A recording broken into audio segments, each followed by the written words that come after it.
Vous êtes en compagnie de Radio Taïwan International.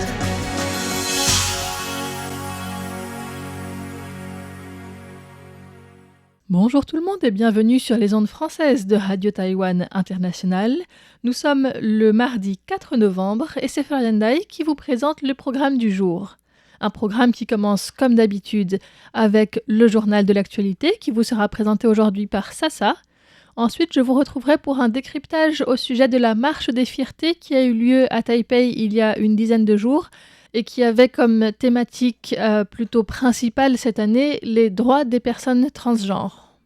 Ensuite, c'est Lisa Dufaux qui prendra le micro pour sa revue Asie-Pacifique qui portera aujourd'hui sur le sommet de l'APEC, la tournée de Trump en Asie, le réchauffement des relations entre l'Inde et la Chine ou encore la suspension totale des opérations de Radio Free Asia. Enfin, pour terminer, si vous nous suivez également sur Internet, Clément Tricot, dans son émission La Ville en pratique, partagera également une revue de presse qui évoquera notamment les villes de Taoyuan et de Tainan, avec comme sujet les rythmes de vie, le design et l'architecture, l'industrie sucrière ou encore les hôtels célébrés dans le guide Michelin. Je vous souhaite une excellente écoute et je vous laisse tout de suite en compagnie de Sasa pour l'actualité dont voici les principaux titres. 25 arrestations dans l'enquête sur le conglomérat cambodgien Prince soupçonné de blanchiment à Taïwan. Selon le média Intelligence Online, une délégation taïwanaise se serait rendue au siège de l'OTAN en septembre. Le président Lai Ching-te réitère son ambition de faire de Taïwan un hub de gestion d'actifs en Asie.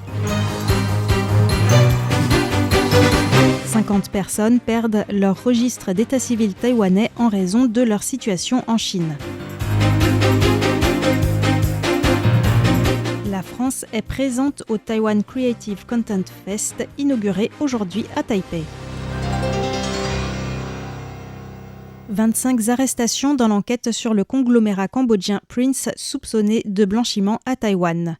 Au mois d'octobre dernier, le département du Trésor américain a imposé des sanctions à l'encontre du conglomérat cambodgien Prince Holding Group, considéré comme une organisation criminelle active notamment dans le domaine de la fraude téléphonique. Aujourd'hui, le parquet de Taipei a indiqué que le dirigeant de ce conglomérat, Vincent Chunzhi, s'était livré à des fraudes au Cambodge et avait mis en place un vaste réseau d'entreprises dans plusieurs pays pour blanchir de l'argent. Selon le communiqué du parquet, une enquête a été ouverte sur les activités de blanchiment d'argent et les infractions connexes du groupe Prince à Taïwan dès la mi-octobre. Suite aux premiers éléments recueillis, le parquet a ordonné aujourd'hui à la police de mener des perquisitions dans 47 lieux, ciblant notamment les domiciles des hauts dirigeants et de membres des organisations du groupe Prince à Taïwan. La police a ainsi arrêté 25 personnes et convoqué 10 témoins pour interrogation. Par ailleurs, afin d'éviter la fuite des avoirs illicites du conglomérat Prince blanchi à Taïwan, le procureur a demandé au tribunal la saisie de 18 biens immobiliers, 26 voitures ainsi que de 60 comptes bancaires. Ces demandes de saisie pour une valeur totale de plus de 4,5 milliards de dollars taïwanais, 126 millions d'euros, ont été approuvées par le tribunal de Taipei le 27 octobre, tandis que l'enquête se poursuit. Selon Intelligence Online, une délégation taïwanaise se serait rendue au siège de l'OTAN en septembre. Le média d'analyse géopolitique et de renseignement militaire Intelligence Online a révélé hier que le ministre taïwanais des Affaires étrangères Lin Jialong et l'ancien secrétaire général adjoint du Conseil national de sécurité Su Zhiqian ont établi des contacts de haut niveau et tenu des réunions institutionnelles sans précédent lors de leur visite européenne en septembre. Selon cet article, Su Zhiqian aurait conduit une importante délégation au siège de l'OTAN lors de son passage à Bruxelles et aurait rencontré des représentants de la Commission européenne.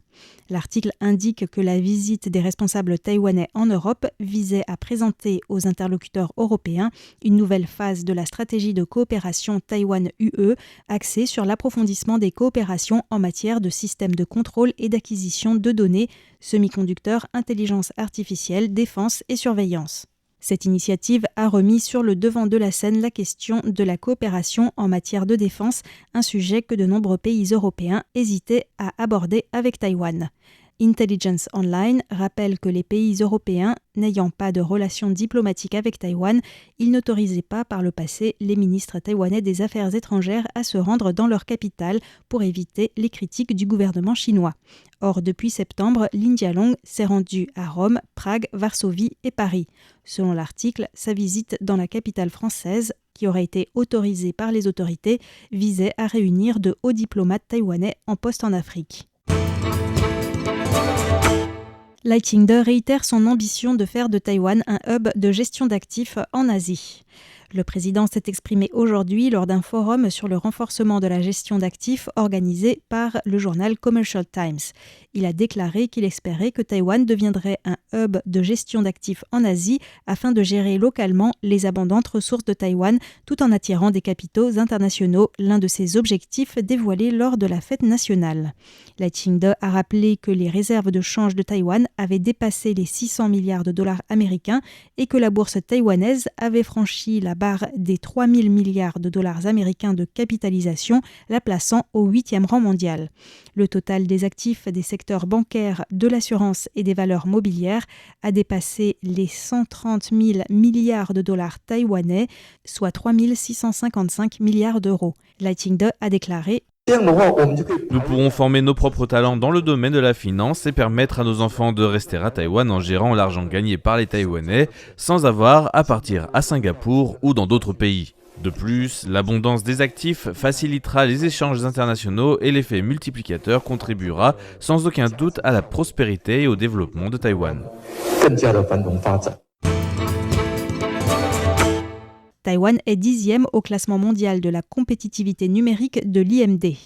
Après avoir publié en juin dernier son classement mondial de la compétitivité 2025, dont Taïwan figurait à la 6e place sur 69 pays, l'Institut de gestion de Lausanne sur la compétitivité, IMD, a publié aujourd'hui son classement mondial de la compétitivité numérique pour cette année. Dans ce domaine, Taïwan parvient au 10e rang mondial, perdant une place par rapport à 2024. Le ministère taïwanais du numérique a précisé que Taïwan figurait parmi les 3 premiers de ce classement mondial pour 8 indicateurs, soulignant les atouts en matière de capacité de recherche et développement, d'enseignement supérieur et d'agilité commerciale, ce qui constitue des bases solides pour le développement des industries liées à l'IA et à la transformation numérique. En ce qui concerne les faiblesses de Taïwan mentionnées dans le classement, notamment la proportion de chercheuses et le ratio étudiants-professeurs dans l'enseignement supérieur, les ministères concernés collaboreront à la mise en œuvre de mesures correctives. 50 personnes perdent leur registre d'état civil taïwanais en raison de leur situation en Chine. Le bureau de l'immigration du ministère taïwanais de l'Intérieur enquête actuellement sur des signalements concernant des citoyens taïwanais qui détiennent un enregistrement d'état civil, une carte d'identité ou un passeport chinois, ce qui est illégal selon la loi taïwanaise.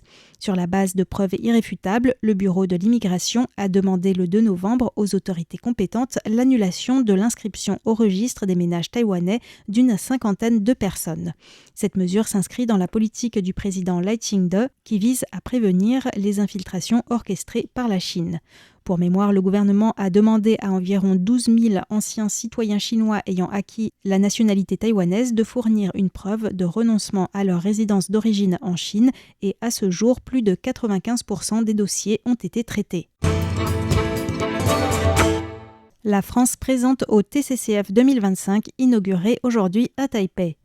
L'édition 2025 de la Taiwan Creative Content Fest, TCCF, s'est ouverte aujourd'hui à Taipei. Cet événement organisé par la TAICA, Taiwan Creative Content Agency du ministère de la Culture, accueille cette année 118 structures du monde entier dans la section TCCF Market, dont la France et la Corée du Sud qui sont représentées sous forme de pavillons nationaux. Plus de 700 propositions de projets de 44 pays ont été proposées dans la section Pitching en vue de trouver des partenaires. La présidente de la TAICA, Su Wang, a déclaré qu'un nombre record de délégations nationales et de propositions ont été enregistrées cette année, illustrant la diversité et le dynamisme du secteur des contenus culturels. Elle a exprimé son souhait de voir se concrétiser davantage de coopération interdisciplinaire et internationale à travers le TCCF. On l'écoute. Le Taiwan Creative Content Fest permet à Taïwan de créer davantage de produits au contenu culturel, qu'il s'agisse de production nationale ou de coproduction internationale. Nous souhaitons préparer davantage de produits de qualité pour que les contenus culturels de Taïwan soient assurés de toujours garder une place dans cette ère de mutation. Dans son discours, le ministre de la Culture, Li Yuan, a souligné que lors de sa rencontre avec Gaëtan Bruel, président du CNC en septembre, ce dernier avait explicitement mentionné Taïwan comme une puissance majeure dotée de technologies de pointe. Gaëtan Bruel avait affirmé que Taïwan était sans conteste le premier choix de la France pour la coopération dans le domaine de la réalité étendue en Asie. C'était le journal de l'actualité taïwanaise du mardi 4 novembre 2025 qui vous était présenté par Sasa. Merci beaucoup de votre écoute. Je vous invite à rester avec nous sur Radio Taïwan International pour la suite de notre programme.